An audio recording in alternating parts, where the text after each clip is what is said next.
আল্লাহ রাব্বুল আলামিন প্রত্যেকটা মানুষকে যখন দুনিয়াতে পাঠায়, প্রত্যেকটা মানুষ দুনিয়াতে মুসলমান হিসেবে আসে। প্রত্যেকটা ধর্মের নিয়ম অনুযায়ী যখন বাল্য বয়সে পরিণত হয়ে যায়, প্রত্যেকটা ধর্মের মানুষগুলো তাদের নিজ নিজ ধর্ম পালন করে, ঠিক কিনা? মুসলমানের সন্তান যখন তারা বাল্য বয়সে পরিণত হয়ে যায়, ইসলামের নিয়ম হলো যখন মুসলমানের সন্তানেরা বালেগ হয়ে যায়, সর্বপ্রথম ওই সন্তানটাকে আল্লাহ তাআলার প্রতি ঈমান আনতে হয় কিনা? কথা বুঝেন না? ওই সন্তানটাকে সর্বপ্রথম আল্লাহ তাআলার প্রতি একাত্মবাদের বিশ্বাস স্থাপন করা লাগে। আল্লাহ রাব্বুল আলামিন যে আমার রব, আল্লাহ যে সমস্ত বিষয়ের প্রতি আমাকে ঈমান আনতে বলেছেন, ওই সমস্ত বিষয়গুলো মনে প্রাণে জবান দ্বারা স্বীকারোক্তি দিয়ে যে ব্যক্তি বিশ্বাস স্থাপন করবে, ওই ব্যক্তিটাই হলো ঈমানদার। বলেন সুবহানাল্লাহ। ওই ব্যক্তিটা হচ্ছে ঈমানদার।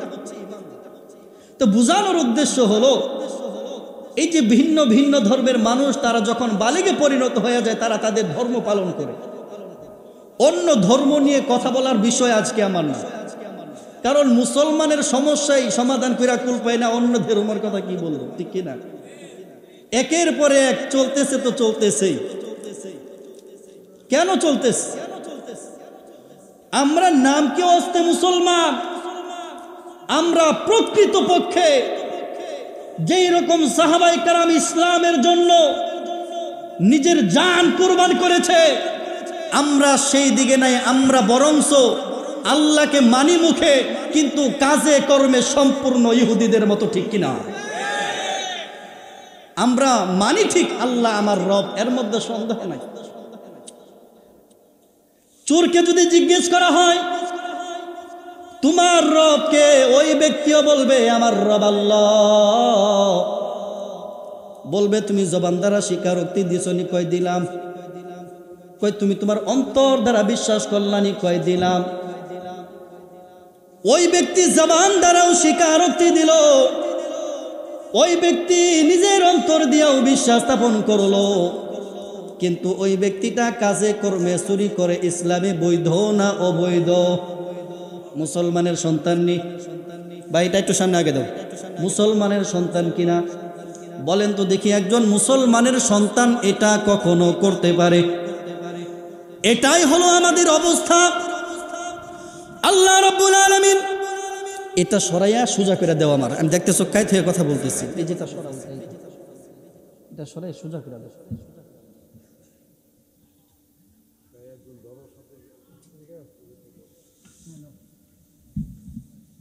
সময় নষ্ট করো না, আর ওই পাশে আসবো। হ্যাঁ, এই তো সোজা আনো, সামনে আনো। তো যেটা বলতেছিলাম, আল্লাহ রাব্বুল আলামিন মুমিনদের পরিচয় এই আয়াতে কারিমার ভিতরে উল্লেখ করেন। ঈমান তো আমরা সবাই আনলাম, আল্লাহ যে আমার রব, আল্লাহ যে আমার রব, এটা আমি ঈমান আনলাম, বিশ্বাস করলাম, স্বীকারোক্তিও দিলাম। কাজে কর্মে দেখানো লাগবে না? আল্লাহ রাব্বুল আলামিন বলেন, ইন্নামাল মুমিনুনা আল্লাযীনা ইযা যুকিরাল্লাহু ওয়াজিলাত কুলুবুহুম।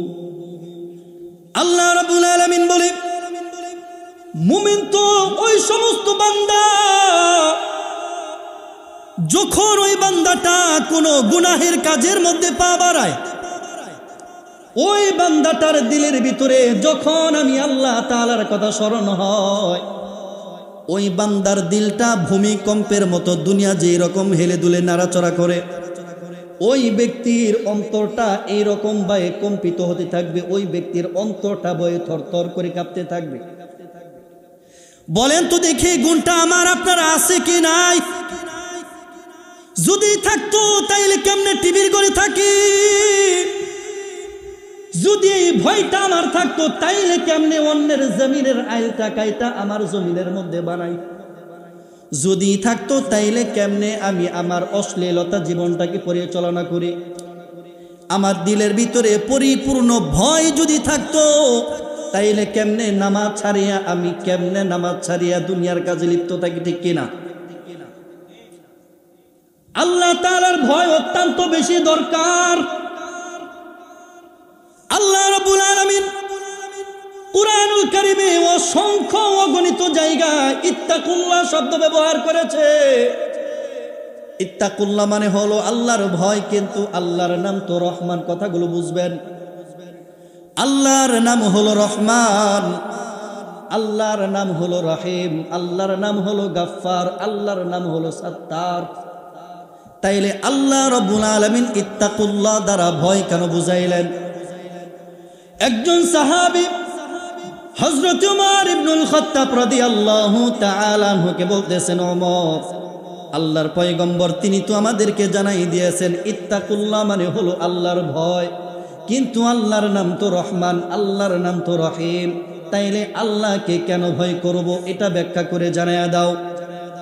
হযরত উমর ইবনুল খাত্তাব রাদিয়াল্লাহু তাআলা বলে, এটা তুমিও যতটুকু জানো আমিও ততটুকু জানি, কিন্তু একজন সাহাবী আছে যে কিনা তাকওয়ার পরিপূর্ণ ব্যাখ্যা তিনি সম্পূর্ণ পয়গম্বরের কাছ থেকে শুনেছে। বলেন সুবহানাল্লাহ। হযরতে মুআজ বিন জাবাল রাদিয়াল্লাহু তাআলা তিনার কাছে গেল, সালাম আদান প্রদান করলো, বলতেছে, হে মুআজ, ইত্তাকুল্লাহ মানে আল্লাহ তাআলাকে ভয় বোঝানো হয়েছে, কিন্তু আল্লাহর নাম তো রহমান, আল্লাহর নাম তো রহিম, আল্লাহ তো দয়ার সাগর, তাইলে আল্লাহ তাআলাকে কেন ভয় করব? হযরতে মুআজ বিন জাবাল রাদিয়াল্লাহু তাআলা বলে, উমর, তার আগে তোমার কাছে আমার একটা প্রশ্ন। তুমি তোমার গন্তব্যে যাইবা, তোমার গন্তব্য সামনের দিকে, কিন্তু সামনের যেই সোজা রাস্তাটা আছে ওই রাস্তাটা কাঁটাযুক্ত রাস্তা, যাওয়ার সুযোগ নাই, কিন্তু তোমাকে গন্তব্যে যাওয়াই লাগবে, পিছনে যাওয়ার সুযোগ আছে নি? কথা বুঝেন না? পিছনে কি যাওয়ার সুযোগ আছে? তার তো গন্তব্য সামনের দিকে, কিন্তু সামনের রাস্তাটা কাঁটাযুক্ত রাস্তা, কেমনে যাবে? মুআজ বিন জাবাল রাদিয়াল্লাহু তাআলা বলতেছেন, তোমার রাস্তা তো বন্ধ, কি করবা?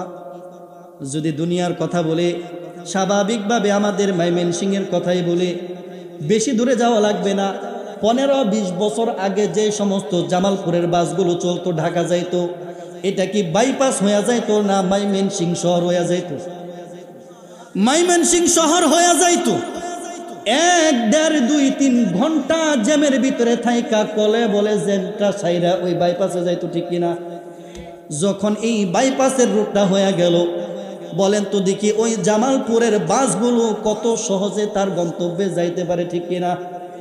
কিন্তু একটা ঝামেলা আছে, এই যে বাইপাসের রাস্তাটা কেউ যদি একাকিত্বভাবে চলে, যদিও কখনো পড়ি নাই, কিন্তু শোনা কথা, মাঝে মধ্যে ডাকাতের আক্রমণও হয়, মাঝে মধ্যে মোবাইলও টানে, মাঝে মধ্যে বিভিন্ন রকমের ছুরিলিয়াও দাঁড়ায় থাকে, ঠিক কিনা? নির্জন একটা রাস্তা, কিন্তু সুন্দর। মুআজ বিন জাবাল রাদিয়াল্লাহু তাআলা ডাক দিয়া বলতেছে, তোমার সামনের রাস্তা বন্ধ, তবে 2টা পথ আছে। 2টা পথ হলো তোমার ডানে এবং বামে, 2টা রাস্তায় সুন্দর সংকীর্ণ হবে, তবে এই 2টা রাস্তা বনের নির্জন এলাকা দিয়া হবে। ডানের রাস্তার মধ্যে বিষাক্ত সাপ বসে আছে, বামের রাস্তার মধ্যে বনের হিংস্র ভাগ বসে আছে। উমর, তুমি বলো তোমার গন্তব্যে যাওয়ার জন্য কি করবা? গন্তব্যে তো যাওয়াই লাগবে, ঠিক কিনা? উমর ইবনুল খাত্তাব রাদিয়াল্লাহু তাআলা বলে, আমি আমার গন্তব্যে যাওয়ার জন্য, ভাগকে প্রতিহত করার জন্য যা হাতিয়ার দরকার, ওই সাপকে প্রতিহত করার জন্য যা হাতিয়ার দরকার সবটাই নেব। মুআজ ডাক দিয়া বলে, কেন, মৃত্যুর ভয় আসেনি? কয় আছে তো। মুআজ বিন জাবাল রাদিয়াল্লাহু তাআলা ডাক দিয়া বলে, এটাকে বলে তাকওয়া। বলেন সুবহানাল্লাহ। বলে এটাকেই তো বলে তাকওয়া। যেই রকম ভাবে ভাগ থেকে বাঁচার জন্য, সাপ থেকে বাঁচার জন্য তুমি তোমার সঙ্গে হাতিয়ার নিয়ে যাও। আমার তোমার প্রত্যেকের গন্তব্য হলো জান্নাত। ওই জান্নাতে যাওয়ার আগে তোমার সামনে অনেকগুলো সমস্যা আসবে, অনেক মুসিবত আসবে, অনেক গুনাহ চলে আসবে, অনেক সমস্যাও চলে আসবে। ওই সমস্ত দুনিয়াবি সমস্যাকে দূর করে যদি তুমি সিরাতাল মুস্তাকিমের পথে চলতে পারো, তাইলেই তুমি তোমার গন্তব্যে যাইতে পারবা। বলেন সুবহানাল্লাহ। এই দুনিয়াতে কেউ সুন্দরভাবে চলতে চাইলে বিপদ আসবে না বলা যায় না। কেউ যদি চায় ইসলামের উপর চলবে, ওই ব্যক্তির বিপদ আসবে না, এই কথাটা কখনোই বলা যাবে না। কারণ আমাদের আকাবির, আমাদের পূর্বের নবীরা যে রকম ভাবে তারা জীবনকে পরিচালনা করেছে, তারাও এই বিপদের সম্মুখীন হয়েছে, ঠিক কিনা? সাহাবায়ে কারাম তারাও বিপদের সম্মুখীন হয়েছে, খুলাফায়ে রাশিদিন তারাও তো বিপদের সম্মুখীন হয়েছে। আজকে বর্তমানে যারা আল্লাহ তাআলার দ্বীন ইসলামের উপর চলবে, হকের উপরে চলবে, তারা শান্তিতে চলবে, কশিন কালেও আশা করা যায় না, ঠিক কিনা? এটাই বোঝানোর উদ্দেশ্য। আমরা তো মুসলমান নাম কেউ আসছে, কিন্তু যে গুনাহগুলো করি, এই গুনাহগুলো ইহুদি খ্রিস্টানদের চক্রান্ত, ঠিক কিনা? সম্মানিত হাজিরিন, বর্তমানে বাংলাদেশের ভিতরে একটা জিনিস বেশি প্রচলন চলতেছে, সবচাইতে আলোচনার ঊর্ধ্বে আছে, সেই জিনিসটা হলো ইসকন। আসেনি? শুনছেন না আপনারা? সম্মানিত হাজিরিন, বলেন তো দেখি, এই যে ইসকন সংগঠন, এটা কি কোনো হিন্দুত্ববাদীর সংগঠন? এটা কোনো হিন্দুত্ববাদীর সংগঠন নয়। যারা জি বলছেন তারাও জানা নেন, এটা কোনো হিন্দুত্ববাদীর সংগঠন নয়। 1966 সালে আমেরিকার নিউ ইয়র্কে এক ইহুদি এই ইসকন নামক সংগঠনটাকে প্রতিষ্ঠিত করে। ওই ইহুদিরা তারা ভালো করেই জানে আখিরি জামানা যখন চলে আসবে, তখন ওই আখিরি জামানার শেষ লগনে মুসলমানদের সাথে হিন্দুদের সাথে একটা চূড়ান্ত যুদ্ধ সংঘটিত হবে। যেই যুদ্ধটা হবে চূড়ান্ত যুদ্ধ, গজওয়াতুল হিন্দ নামক যুদ্ধ। এই যুদ্ধটা সংঘটিত হবে, মুসলমানদের সাথে হিন্দুদের সাথে দাঙ্গা লাগবে। সম্মানিত হাজিরিন, এই ইসকন নামক সংগঠনটা এমনভাবে তারা পরিকল্পনাভাবে তারা হিন্দুদের ভিতরে ঢুকাই দিছে। সম্মানিত হাজিরিন, এই ইসকন নামক সংগঠন আজকে মুসলমানদের বিভিন্ন রকমের বিষয় নিয়ে তারা উস্কানি দেয়, ঠিক কিনা? বিভিন্নভাবে উস্কানি দেয়। এটা হচ্ছে গণতান্ত্রিক দেশ। এই দেশে মুসলমান থাকবে, এই দেশে হিন্দু থাকবে, এই দেশে খ্রিস্টান থাকবে, এই দেশে বৌদ্ধ থাকবে। সম্মানিত হাজিরিন, কোনো ভেদাভেদ চলতে পারে না, ঠিক কিনা? এই দেশ হচ্ছে গণতান্ত্রিক দেশ। মুসলমান থাকুক না মুসলমানের ধর্ম নিয়া, খ্রিস্টান থাকুক না তাদের ধর্ম নিয়া, হিন্দু থাকবে তাদের ধর্ম নিয়া, বৌদ্ধ থাকবে তাদের ধর্ম নিয়া, এত যাই ঝামেলা কিসের? এই ইসকন নামক সংগঠন ইহুদিরা প্রতিষ্ঠিত করে মুসলমান এবং হিন্দুদের ভিতরে যুদ্ধ বাজাইতে চায়, ঠিক কিনা? মনে করছো কিছুই বুঝি না? কিছুই বুঝি না। সম্মানিত হাজিরিন, এই বাংলাদেশটা হচ্ছে স্বাধীন মাতৃভূমি বাংলাদেশ। গত কিছুদিন পূর্বে আমরা সকলেই জানি, চট্টগ্রামের ভিতরে বাংলাদেশের জাতীয় লাল সবুজের পতাকাকে নামাইয়া ওই ইসকনের গেরুয়া পতাকা উত্তোলন করেছে। একটা জিনিস মনে রাখতে হবে, এই বাংলাদেশের 1 ইঞ্চি মাটিও কাউকে দখল করতে দেওয়া হবে না। এটা কোনো আওয়ামী লীগের কথা নয়, এটা বিএনপির কথা নয়, এটা জামাতের কথা নয়, এটা আমি একজন দেশের নাগরিক হিসাবে এই কথাগুলো বলবো। এই দেশের মাটি, আমার দেশের মাটি 1 ইঞ্চিও কাউকে দেওয়া হবে না, ঠিক কিনা? ভাবছো কি? ভাবছোটা কি যে বাংলাদেশ দুর্বল? ওই 1971 সালেও দুর্বল ছিলাম, ঠিক কিনা? আমাদের পূর্বপুরুষরা অস্ত্র তো তেমন ছিল না, যার কাছে যা ছিল তাই দিয়েই যুদ্ধ করছে, ঠিক কিনা? ওই সময়ের ভিতরে পশ্চিম পাকিস্তান থেকে এই পূর্ব পাকিস্তানকে বাংলায় পরিণত করেছে। এখনো যারা এই দেশটাকে ভারতে পরিণত করতে চায়, ঠিক 1971 সালের মতো আবার পুনরায় যুদ্ধ হবে। এত সহজ না। মামার বাড়ির আবদার মনে হয়। কিসের আবদার? মামার বাড়ির আবদার মনে হয়। এত সহজ। তোমরা আমাদের ফেনী নিতে চাও, ব্রাহ্মণবাড়িয়া নিতে চাও, কুমিল্লা নিতে চাও, চট্টগ্রাম নিতে চাও, আমরাও রাস্তা একবারে বন্ধ কইরা দিব। মামার বাড়ির আবদার বেশি দিন থাকবে না। আমরা যদি 7 সিস্টার বন্ধ করি, যাওয়ার কোনো পথ থাকবে না, ঠিক কিনা? যাইবা কোন দিন? বঙ্গোপসাগর দিয়া একেবারে তলা কানা কইরা দিব। কারণ দেশটা আমাদের, এই বঙ্গোপসাগরটাও আমাদের। সুতরাং যদি আমরা 7 সিস্টার আটকাইয়া দেই, শুধু এটাই নয় সম্মানিত হাজিরিন, ওই ভারত 7টা রাজ্যকে তারা হারাবে। এই বাংলাদেশের চট্টগ্রাম নিবে, কুমিল্লা নিবে, ব্রাহ্মণবাড়িয়া নিবে। তবে যাবে কোন দিক দিয়া? সুযোগ আছে। সম্মানিত হাজিরিন, ভারত আমাদের কাছ থেকে সমস্ত জিনিসের আমদানি বন্ধ করছে, সব কিছুর আমদানি বন্ধ করছে। বিভিন্ন পত্র পত্রিকা নিউজে দেখেন না, কলকাতার যারা কৃষক তারা আন্দোলন করতেছে, বাংলাদেশের ভিতরে যদি পেঁয়াজ আলু না ঢোকানো যায় তাইলে এই পেঁয়াজ আলু সব পয়সা শেষ হয়ে যাবে। সম্মানিত হাজিরিন, শুধু তাই না, এই যে কলকাতার যে হোটেলগুলো আছে, যে হাসপাতালগুলো আছে, তাদের হাহাকার দেখলে মনে হয় সব রোগী বাংলাদেশের গিয়ে চলতো, ঠিক কিনা? অন্তর্বর্তী সরকার কারে কয়? অগোছালো জিনিসটাকে গুছিয়ে দিবে, এটাই তার কাজ। কথা বলেন, ঠিক কিনা? তত্ত্বাবধায়ক সরকার বলতে আমরা কি বুঝি? এক সরকার 5 বছর শেষ করে যাবে, তারপরে যেই আরেক নির্বাচন হবে, এই 3 মাস 6 মাস যাই কিছুদিন আছে, এই সময়টার ভিতরে অগোছালো জিনিসটাকে গুছিয়ে দেওয়া তার কাজ, ঠিক কিনা? কিন্তু অগোছালো জিনিসটাকে প্রতিষ্ঠিত করা এটা অন্তর্বর্তী সরকারের না, ঠিক কিনা? সম্মানিত হাজিরিন, কি কেন বললাম জানেন? এই বাংলাদেশের ভিতরে সমকামিতা প্রমোট করতেছে। এটা সম্ভব? মুসলমানের দেশে সম্ভব? কখনোই সম্ভব হবে না।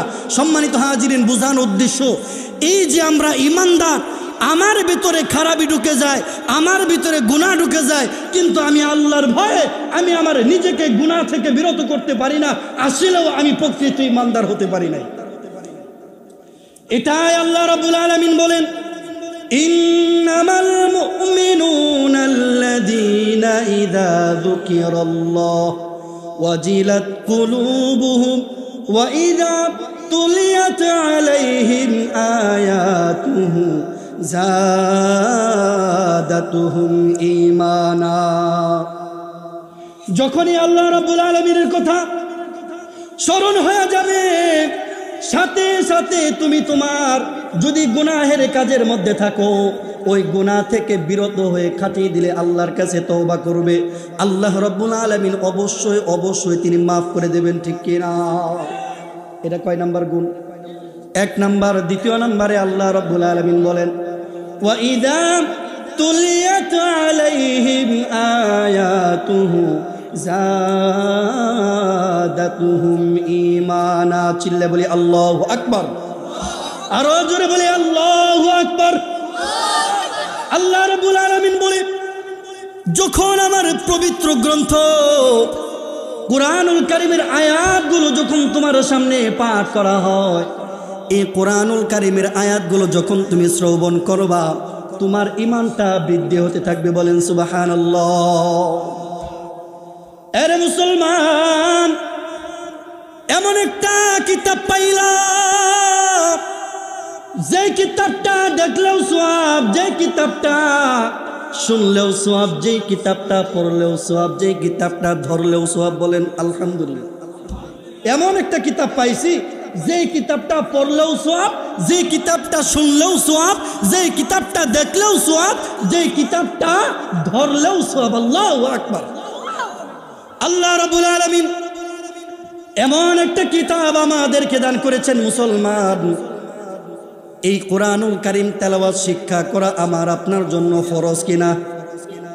অথচ আমরা মুসলমান পবিত্র কোরআনুল কারীম তেলাওয়াত শুদ্ধ করে পড়তে জানি না, অথচ আল্লাহ রাব্বুল আলামিন তার বান্দার জন্য নামাজটাকে ফরজ করেছেন। নামাজটা যেই রকম ভাবে ফরজ, এই নামাজের ভিতরে তেলাওয়াত করতে হয় কোরআনুল কারীম।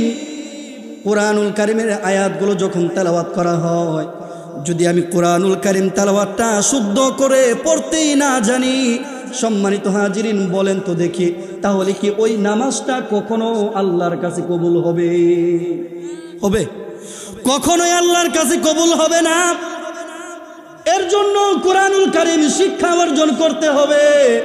পয়গম্বর আলাইহিস সালাতু ওয়াস সালাম ডাক দিয়া বলেন, তলাবুল ইলমি ফারিদাতুন আলা কুল্লি মুসলিম।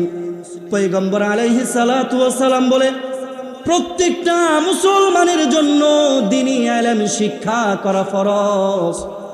এই দ্বীনি ইলম শিক্ষা করে বলতে কি বোঝানো হয় আমার কলিজার টুকরা যুবক ভাইয়েরা, কথাগুলো লক্ষ্য করিয়া শুনিয়া নাও।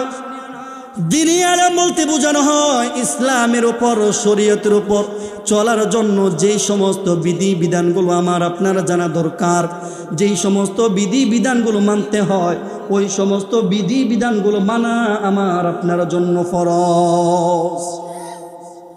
কোরআনে কারিমের হাফেজ হওয়াই লাগবে শর্ত না, আলেম হওয়া লাগবে শর্ত না, কিন্তু কোরআনুল কারীম শিক্ষা অর্জন করতে হবে বাধ্যতামূলক। কয়জন আছি আমরা সূরাতুল ফাতিহাটা শুদ্ধ করে পড়তে জানি, অথচ আমরা তো নামাজ পড়তে পড়তে কপালটাকে কালো বানায় ফেলছি। কপালের মধ্যে জান্নাতের সার্টিফিকেট বের হয়ে গেছে। 50-60 বছর ধইরা নামাজ পড়ি, নামাজ পড়তে পড়তে এমন অবস্থা হয়ে গেছে আমি নামাজ ছাড়া কিছুই বুঝি না, কিন্তু ওই নামাজের ভিতরে কোরআনুল কারীম তেলাওয়াত করতে হয়, অথচ কোরআনুল কারীম তেলাওয়াত পড়তে জানি না। সম্মানিত হাজিরিন, এখন মুরব্বীরা বলবেন, হুজুর আমরা যেই সময় ছিলাম ওই সময় তো তেমন শিক্ষা ছিলই না, ওই নোয়াখালী থেকে হুজুর আইসা আমাদেরকে আলিফ বে পেতেছে শিখাইতো, ঠিক কিনা? হইতো না? কই নোয়াখালী থেকে হুজুর আইসা আলিফ বে পেতেছে শিখাইতো, ওই শিক্ষা তো আমরা শিখলাম। ওই শিক্ষাটা শিখছেন তখন আপনার নামাজটা হতেও পারে, আর হওয়াটাই স্বাভাবিক, কারণ শিক্ষার চর্চা ততটুকু ছিল। কারণ বর্তমান যে শিক্ষা আলিফ বা তা সা জিম হা খ, ওই শিক্ষার সাথে এখনকার শিক্ষা আকাশ আর পাতালের মধ্যে ব্যবধান, ঠিক কিনা? সম্মানিত হাজিরিন, যেই জায়গার শিক্ষার ব্যবস্থা নাই, যেই জায়গার শিক্ষার কোনো ব্যবস্থা নাই, যদি এমনটা হয় আমি যতটুকু জানি যেইভাবে জানি সেইভাবে আল্লাহর ইবাদত করব, কিন্তু যদি শিক্ষার ব্যবস্থা থাকে, যদি শিখানেওয়ালা থাকে, যদি শিখনেওয়ালা না থাকে, ওই শিখনেওয়ালা না শিখার কারণে ওই ব্যক্তি যদি নামাজে ভুল করে, ওই ব্যক্তির নামাজ কবুল হবে না, ওই ব্যক্তির নামাজ কবুল হবে না। বর্তমান সময়ের ভিতরে ধারে ধারে মসজিদ পাওয়া যায়, ধারে ধারে মাদ্রাসা পাওয়া যায়নি। এখন তো আবার মুরব্বীরা ডাক দিয়া কইবেন, হুজুর এই বয়সে মাদ্রাসায় পড়তাম নি। না, আপনার মাদ্রাসায় পড়তে হইব না। আগে আমার মুরব্বী বাবা যেদেরকে বুঝাইয়া দেয়, আপনার মাদ্রাসায় যাওয়ার দরকার নাই, আপনি জামাতের মধ্যে চলিয়া যান। 3 দিনের জন্য যান, 10 দিনের জন্য যান, 1 চিল্লার জন্য যান, অন্তত ওই জায়গার মধ্যে গিয়া আপনি সুন্দরভাবে কিছু না হলেও নামাজটা শিক্ষা করতে পারবেন, ঠিক কিনা? এখন বলতে পারেন, হুজুর এতদিন তো ভাবছিলাম তাবলীগ জামাত কোনো ঝামেলা নাই, কিন্তু এখন যা দেখতাছি মনে হয় এটাও আর হকের মধ্যে নাই। মনে রাখবেন একটা জিনিস, যেই জিনিসটা আল্লাহর কাছে কবুলি হক, ওই জিনিসের মধ্যেই সমস্যা আসবেই তো আসবে। তবে আল্লাহ কোরআনে জানাইছে, যা আল হক ওয়া যাহাকাল বাতিল ইন্নাল বাতিলা কানা যাহুকা। জোর নাই, শীতে একবারে বেড়ে গেছে। আমি চিল্লে গলা ভাঙ্গি আর আপনারা বসে বসে কেউ জ্বলতেছে। সর্বোচ্চ আর 20 মিনিট ছেড়ে দেবে। সম্মানিত হাজিরিন, আল্লাহ তো কইছে যেই জায়গার মধ্যে হক আছে ওই জায়গায় বাতিল থাকবে না, যেই জায়গায় বাতিল আছে হক থাকলে ওই বাতিল কখনো জায়গায় থাকতে পারে না, ঠিক কিনা? একটা জিনিস মনে রাখতে হবে, এই যে তাবলিগ জামাতের যে সমস্যাগুলো চলতেছে, এই সমস্যা হওয়াতে আমার আপনার ক্ষতি নাই। এর দ্বারা আমি আর আপনি চিহ্নিত করতে পারতেছি কোনটা হক কোনটা বাতিল, ঠিক কিনা? আপনার কাছে আমার একটা প্রশ্ন আছে, সমস্ত হেদায়েতের মালিক কে? আর একটু আস্তে, সমস্ত হেদায়েতের মালিক কে? অথচ বাংলাদেশের একটা পক্ষের লোক আছে, সাদ সাহেবের তিনার চিন্তা ধারণা হেদায়াত আল্লাহর হাতে নাই, বলেন নাউজুবিল্লাহ। হেদায়েত নাকি আল্লাহর হাতে নাই? যদি হেদায়েত আল্লাহর হাতে নাই থাকতো আমাদের নবী কেন তার চাচাকে হেদায়েত দিতে পারে নাই, ঠিক কিনা? মৃত্যুর সময় কানে কানে যখন কালিমা পাঠ করানোর জন্য বারবার তাকে মস্ক করানো হয়, আবু লাহাব পড়তে চাই নাই, পড়ার ইচ্ছাও পোষণ করে নাই। আমার আল্লাহ যদি চাইতো আবু জাহেলকে দিয়া, আমার আল্লাহ যদি চাইতো আবু লাহাবকে দিয়া ইসলামের কালিমা পাঠ করায় ছাড়তো, ঠিক কিনা? অথচ মাওলানা সাদ বলে যে হেদায়েত আল্লাহর হাতে নাই। এই ব্যক্তি কখনো হকে থাকতে পারে? আমি বলবো না, আপনারা কোন আরো জোরে। এটা হচ্ছে এক নাম্বার। দ্বিতীয় নাম্বার কথা হলো, মাওলানা সাদ সাহেব তিনি বলতেছেন এই যে মসজিদের ভিতরে আমরা নামাজ পড়ি না, এটা কি মোবাইল না? এই মোবাইল যদি কারো পকেটে থাকে ওই ব্যক্তির নামাজ হইতো না, বলেন নাউজুবিল্লাহ। এই মোবাইলের কোনো দোষ আছে? এর হাত পা আছে, এর করার ক্ষমতা আছে। এটা জন্মগতভাবে কোনো খারাপ ছিল? খারাপ বানাইছে কেডা? আমরা। পৃথিবীর বুকে একটা জিনিস মনে রাখবেন, কোনো জিনিস জন্মগত খারাপ হয় না, ওই জিনিসটাকে আমরা খারাপে পরিণত করি, ঠিক কিনা মুসলমান? অথচ দিনার স্পষ্ট কথা, যার কাছে ক্যামেরাওয়ালা মোবাইল থাকবে অর্থাৎ টাচ মোবাইল, ওই ব্যক্তির যদি নামাজ পড়ে মসজিদে গিয়া ওই ব্যক্তির নামাজ নাকি হবে না। শুধু এতটুকুই? এর চাইতে বড় বিষয় হলো, তারা বলে যেই ব্যক্তি কিনা মসজিদে ইমামতি করে, কিসে ইমামতি করে? যেই ব্যক্তি মসজিদে ইমামতি করে, যেই ব্যক্তি মাদ্রাসায় পড়ায়, ওই ব্যক্তির চাইতে একজন বেশ্যা তার আগে জান্নাতে যাইবে, বলেন নাউজুবিল্লাহ। এটার দ্বারা উদাহরণ কি দেয় জানেন? এটার দ্বারা উদাহরণ দেয় যে মসজিদ মাদ্রাসায় চাকরি করে বেতন নেওয়া এই বেশ্যারা যেই রকম ভাবে বেশ্যাগিরি করে তারা টাকা কামায়, এর চাইতেও জঘন্য নাকি মসজিদ আর মাদ্রাসায় ইমামতি আর পড়াইয়া বেতন নেওয়া, নাউজুবিল্লাহ। এরা কখনো হক হতে পারে? হতে পারে না। কিন্তু একটা জিনিস মনে রাখতে হবে, আহলে হক যেই জায়গায় থাকবে সেই জায়গায় আমরা থাকবো, উলামায়ে কেরাম যেই জায়গায় থাকবে আমরাও সেই জায়গায় থাকবো, ঠিক কিনা? আরে আমার কলিজার টুকরা বাবারা, তোমাদেরকে বুঝাইতে চাচ্ছিলাম, তোমরা 3 দিন লাগাও, 10 দিন লাগাও, 1 চিল্লা লাগাও, দেখবা কোরআনুল কারীম তেলাওয়াতটা সুন্দর করে শিখতে পারবা, নামাজটা সুন্দর করে পড়ার নিয়মটা শিখতে পারবা। এরে আমার যুবক ভাই, যখন রাত্রে বেলা এশারের নামাজ হয়, এশারের নামাজের পর অন্তত 20 মিনিট আধা ঘন্টা ওই মসজিদের ইমামের কাছে গিয়ে একটু সময় দাও।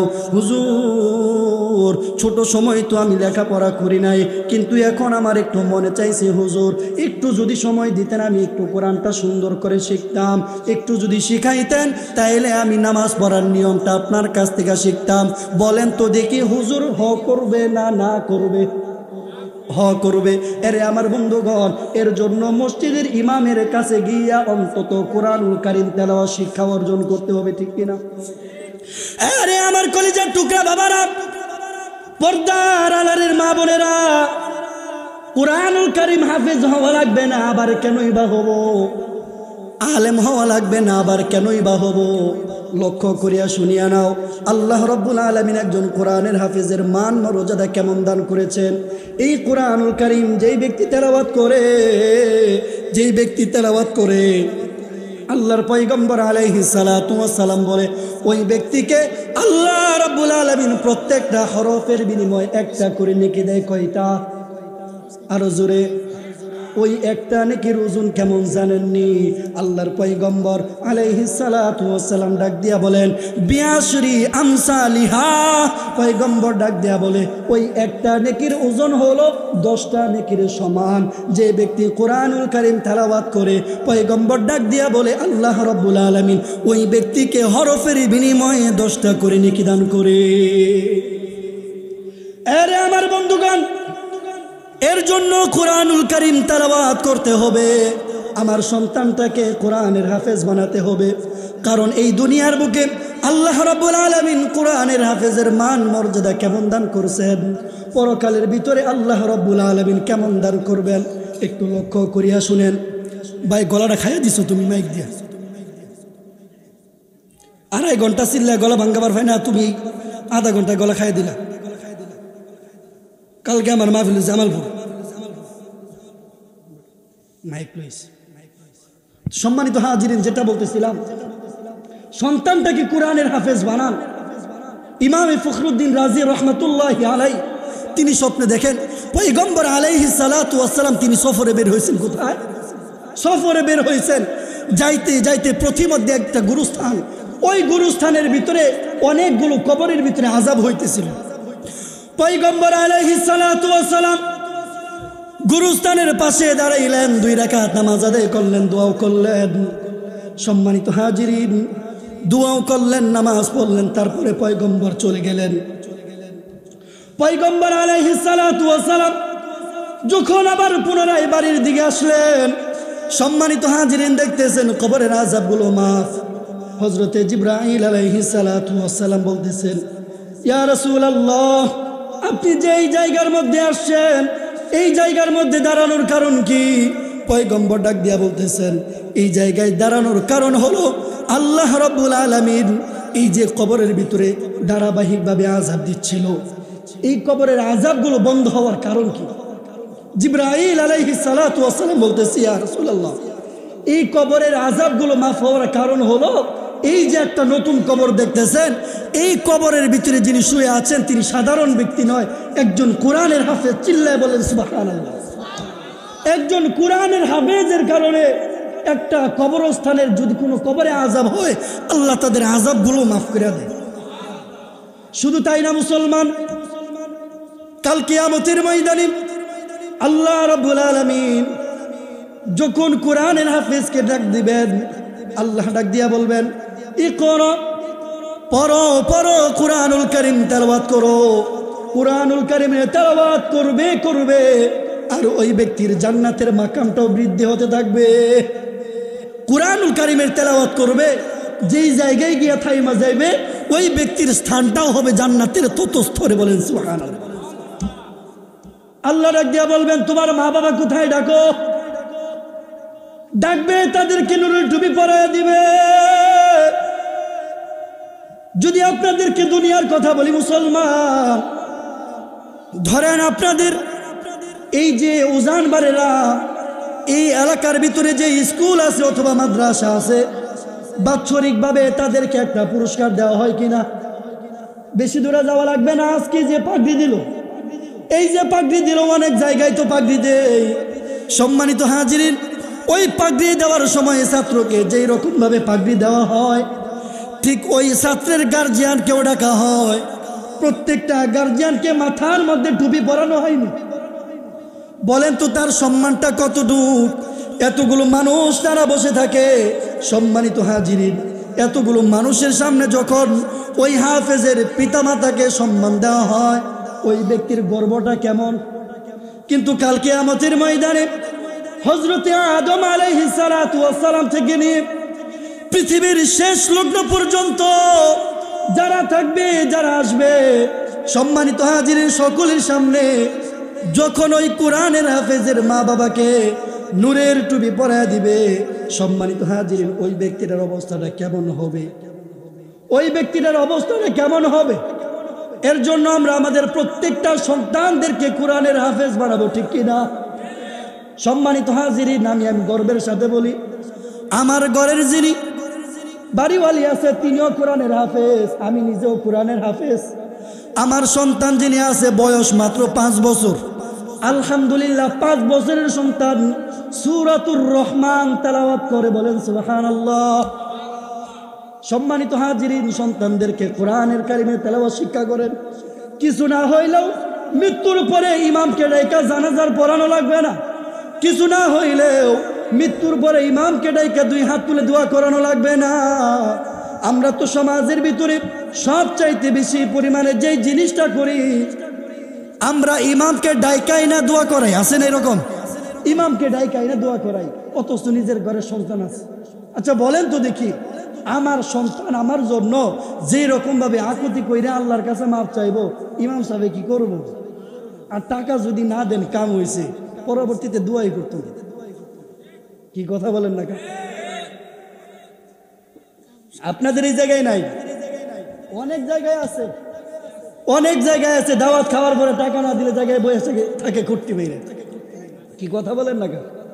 যদি আমার সন্তান হাফিজ হয়, আমার সন্তান যদি কোরআন শিখনেওয়ালা হয়, আমার সন্তান যদি আলেম হয়, অন্তত মৃত্যুর পরে কবরের পাশে আমার জন্য দোয়াটা করতে পারবে, ঠিক কিনা? এর জন্য সন্তানদেরকে কি করতে হবে? কোরআনের হাফেজ বানাইতে হবে। কে কে রাজি আছেন 2 হাত তুলে দেখাই। সকলে রাজি আছেন ইনশাআল্লাহ? নারায়ে তাকবীর, নারায়ে তাকবীর, আল কোরআনের আলো, নারায়ে তাকবীর। এর কত নাম্বার গেল? 2য় নাম্বার। 3য় নাম্বারে আল্লাহ ডাক দিয়া বলে ওয়া আলা রাব্বিহিম ইয়াতাওয়াক্কালুন। 3য় নাম্বার হলো সদা সর্বদা আল্লাহর প্রতি ভরসা স্থাপন করতে হবে, কোনো ব্যক্তির উপরে ভরসা করা যাবে না। 4র্থ নাম্বার আল্লাহ ডাক দিয়া বলে আল্লাযীনা ইউকিমুনাস সালাহ। আল্লাহ রাব্বুল আলামিন বলে যে ব্যক্তিরা সালাত কায়েম করে, কি করে? যে ব্যক্তিরা সালাত কায়েম করে, সালাত কায়েম করা মানে হলো যারা নামাজ পড়ে না, যেই জায়গায় নামাজের প্রচলন নাই, সেই জায়গার মধ্যে নামাজের ভিতরে মানুষকে অভ্যস্ত করা, এটা হচ্ছে নামাজ কায়েম করা। আর আদায় করা হলো যে আজান দিল আল্লাহু আকবার, আমি মসজিদের মধ্যে গিয়ে নিজে নামাজ পড়লাম, এটাকে বলে আদায় করা। যেই জায়গায় মানুষ নামাজ পড়ে না, সেই জায়গার মধ্যে মানুষকে নামাজের অভ্যাসে পরিণত করা হলো কায়েম করা, বলে সুবহানাল্লাহ। তাহলে কয় নাম্বার গেল? 4 নাম্বার। 5ম নাম্বারে আল্লাহ বলে ওয়া মিম্মা রাযাকনাহুম ইউনফিকুন। আল্লাহ রাব্বুল আলামিন ডাক দিয়া বলেন, আরে আমার বান্দারা, এই দুনিয়ার মধ্যে শুধু আমার আমার করো, এই দুনিয়ার কিছুই তো তোমার না। একজন সাহাবী পয়গম্বর আলাইহিস সালাতু ওয়াস সালামকে ডাক দিয়া বলতেছেন, ইয়া রাসূলুল্লাহ, আমরা যে আমার আমার করি, আমার বলতে কি একটু বুঝাইয়া দেন। পয়গম্বর আলাইহিস সালাতু ওয়াস সালাম ডাক দিয়া বলে 3টা জিনিস মাত্র আমার। কয়টা? 3টা জিনিস মাত্র আমার। 1 নাম্বার হলো আমি যে আমার জায়গায় আছি, এটা হলাম আমার। 2য় নাম্বার হলো যেটা আমি খাইতেছি, সেটা হলো আমার। 3য় নাম্বার হলো যেটা আমি আল্লাহর জন্য বিলীন করি, সেটা হলো আমার। এছাড়া কোনো কিছুই আমার নয়, সব কিছু হলো দুনিয়ার, ঠিক কিনা? সব কিছু দুনিয়া। লক্ষ লক্ষ কোটি কোটি টাকার মালিক ওই ব্যক্তিও মৃত্যুর পরে 1 দানা পরিমাণের পয়সাও কবরে নিতে পারে না। কথা বলেন না কেন? ঠিক কিনা? সম্মানিত হাজিরিন, মনে করতেছেন কালেকশন করব, কালেকশন করব না, আমি কথা বলবো, আপনারা ওই যায় এসে দিয়ে যাবেন। এটা হচ্ছে আপনাদের ইমানি পরীক্ষা। কথাগুলো বুঝছেন? সম্মানিত হাজিরিন, কথাগুলো বুঝেন। একজন ব্যক্তি অনেক টাকা পয়সার মালিক। বাংলাদেশের ভিতরে একটা জিনিস আছে, যেই রূপটা আগে মোটামুটি ছিল না, ইদানিং একটু বেশি পাওয়া যায়। যেই রূপটা আগে পাওয়া যাইতো না, আর আল্লাহ এমন একটা রূপ দিছে বান্দারে, যেই রূপটা কোনো রিক্সাওয়ালারও হয় না, যেই রূপটা কোনো ক্ষেত কামলারও হয় না, হয়েছে যারা বসে বসে টাকা কামায়, যারা আরামে আয়েসে বসে থাকে তাদের, ঠিক কিনা? কোন রূপটার নাম কি? ডায়াবেটিস। কোটি কোটি সম্পদের মালিক, কে না চায় ভালো মন্দ খাবার খাবে, কিন্তু ব্যক্তিটা সম্পদের হক আদায় করে না। আল্লাহকে বান্দা সম্পদের হক আদায় করবা না, ইন্না আযাবি লাশাদীদ। সম্পদের হক আদায় করবা না, সম্পদ তুমি খাবারও পাইবা না। সামনে টাকা থাকবে বান্ডিলে বান্ডিলে টাকা, এই টাকা তুমি খাইতে পারবা না।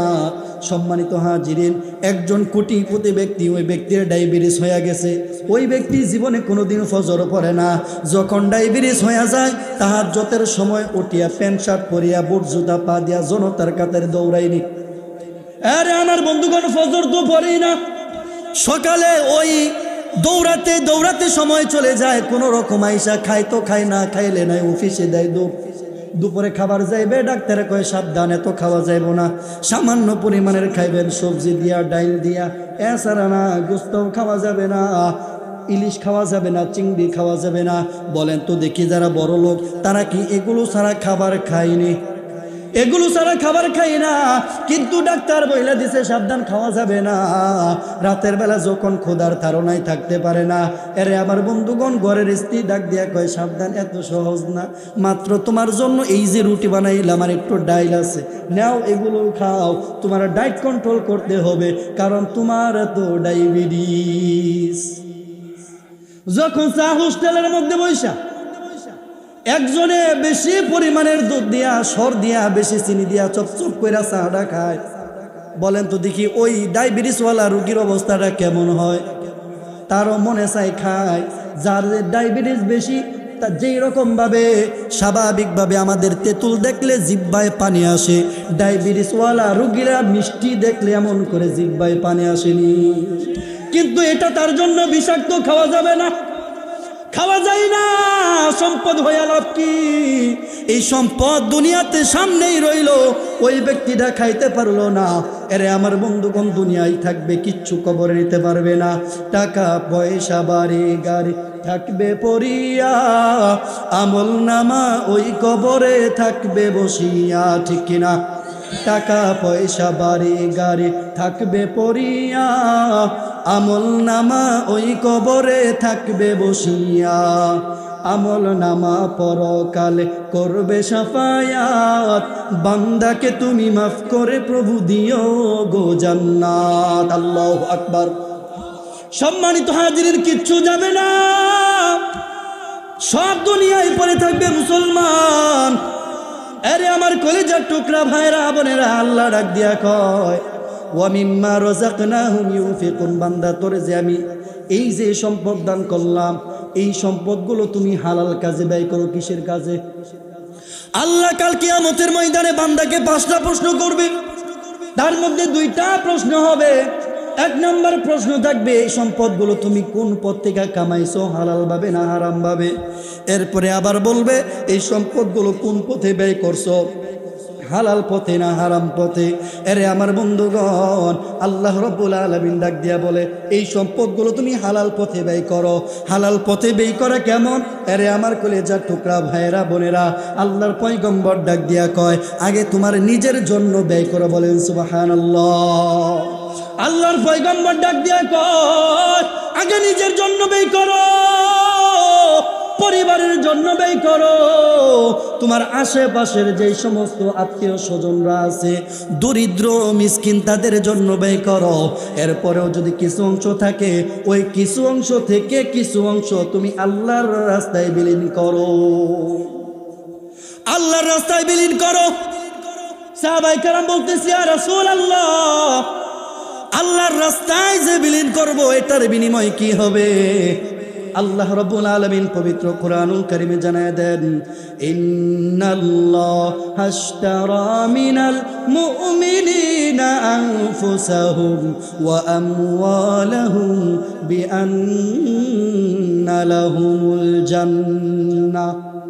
আল্লাহ রাব্বুল আলামিন বলে, বান্দা, দুনিয়াতে যেই রকম ভাবে টাকা দিয়া তুমি পণ্য ক্রয় করো, বান্দা ঠিক তদ্রূপ সেই রকম ভাবে তোমার সম্পদ দিয়ে আমার জান্নাতটাকে ক্রয় করে নাও। যারা তোমার সম্পদগুলোকে আমি আল্লাহর জন্য বিসর্জন করবা, আমি আল্লাহ ওয়াদা করলাম তাদের জন্য, আমার ওয়াদা তাদের জন্য জান্নাত। আরে আমার বন্ধুগণ, আমরা প্রত্যেকেই মুসলমান, আমরা ইসলামকে ভালোবাসি, আমরা ইসলামের জন্য সব কিছুই বিলীন করতেও পারি, সম্পদও বিলীন করতে পারি, কিন্তু কামের বেলায় ঠন ঠন। ময়মন সিংয়ের বাসাটি কিনা কয় কামের বেলায় ঠন ঠন কি রকম? আরে আমার বন্ধুগণ, আজকে মা মারা গেল, বাবা মারা গেল, 3 দিন হয়ে যায়, 7 দিন হয়ে যায়, 41 দিন হয়ে যায়, আমরা বাৎসরিক খাওয়াই, ঠিক কিনা মুসলমান? আরে আমার বন্ধুগণ, এই বাৎসরিক খাওয়াই দে। আমি বলবো না বাৎসরিক খাওয়ানো এটা কোনো হারাম না, এটা জায়েজ আছে। তবে আপনার কাছে আমার একটা বিষয় হলো, যেটা বেশি উত্তম সেটা গ্রহণ করবেন না, যেটা কম উত্তম সেটা গ্রহণ করবেন। আরো জোরে, যেটা বেশি উত্তম সেটাই তো গ্রহণ করবেন, ঠিক কিনা? আল্লাহর পয়গম্বর আলাইহিস সালাতু ওয়াস সালাম ডাক দিয়া বলে, মানুষকে খাওয়ানো ইসলামের দৃষ্টিতে সম্পূর্ণ ভালো, সম্পূর্ণ ভালো, কিন্তু নির্দিষ্টভাবে ওই 3 দিনা খাওয়ানো লাগবে, 41 দিনা খাওয়ানো লাগবে, 7 দিনা খাওয়ানো লাগবে, বাৎসরিকই খাওয়া লাগবে। আগে পরে খাওয়াইলে পালন হবে না, এমন চিন্তা যদি কারো থাকে, ওই ব্যক্তির খাওয়ানো হবে ঠিকই, সাথে গুনাহটাও হয়ে যাবে। আরে আমার বন্ধুগণ, বুঝানোর উদ্দেশ্য হলো, মানুষকে খাওয়াইলে আল্লাহ সওয়াব দেয়, সন্দেহ নাই, কিন্তু যদি আপনি উত্তম বস্তুটা পান, উত্তম কোন জিনিস? পয়গম্বর ডাক দিয়া কয়, যে ব্যক্তিরা তার সম্পদগুলোকে আল্লাহর রাস্তায়, আল্লাহ রাব্বুল আলামিনের রাস্তায় বিলীন করবে, আল্লাহু আকবার, ওই ব্যক্তিটা দুনিয়া থেকে বিদায় নেবে। দুনিয়া থেকে বিদায় নিলে বান্দার সমস্ত আমল বন্ধ হয়ে যায় কিনা? যতদিন এই শিক্ষার চালু থাকবে ততদিন সওয়াব পাইতেই থাকবে। দ্বিতীয় নাম্বার ডাক দিয়া কয়, যে ব্যক্তিরা তার সন্তানটাকে এলমে দিন শিখায়া গেছে, ওই ব্যক্তিটা দুনিয়া থেকে বিদায় নিবে। বিদায় নিলেও কি হবে? সন্তানটা দুনিয়াতে যখন আলহামদুলিল্লাহ রাব্বিল আলামিন আর রহমানির রহিম মালিকি ইয়াউমিদ্দিন যখন কুরআনুল কারীমের তেলাওয়াত করবে, ওই পিতা যিনি, মা যিনি, তার কবরেও সওয়াব যাবে। এরে আমার বন্ধুগণ, এটা হলো 2 নাম্বার। তৃতীয় নাম্বার ডাক দিয়া কয়, যে ব্যক্তি তার সম্পদ দিয়া কোনো মসজিদ, কোনো মাদ্রাসা, কোনো এতিমখানা, কোনো বৃদ্ধাশ্রম, কোনো ইসলামিক ক্লাব প্রতিষ্ঠিত করে যাবে, আল্লাহর পয়গম্বর ডাক দিয়া কয়, ওই ব্যক্তি দুনিয়া থেকে বিদায় নিবে তো কি হইছে? ওই প্রতিষ্ঠান যতদিন দুনিয়াতে কায়েম থাকবে, প্রতিষ্ঠিত থাকবে, আল্লাহ রাব্বুল আলামিন ততদিন পর্যন্ত ওই ব্যক্তির আমল নামায় সওয়াবগুলো পাঠাইয়া দিবে। বলেন সুবহানাল্লাহ।